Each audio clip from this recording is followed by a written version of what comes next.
Ayan, for today's video, ito nga pala ang ating open road bike open, category yan. So, yan, kumakawala na nga, pinipita bulin yung mga breakaway natin, first group, ayan, tinira na ng isa.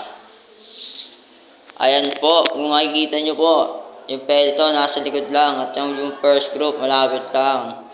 Ayan, pinahabot po ng mga peloton yung first group na breakaway natin, yung Go for Gold at yung Philippines. Ayan po, inahabol at may solo breakaway po tayo. Ayan, kung makikita nyo, at yung second group sa likod lang, behave lang sila. Ayan, so ayan, follow nyo nga pala ang aking Facebook page at ang aking TikTok account. Ayun lang, salamat, hanggang dito na lang.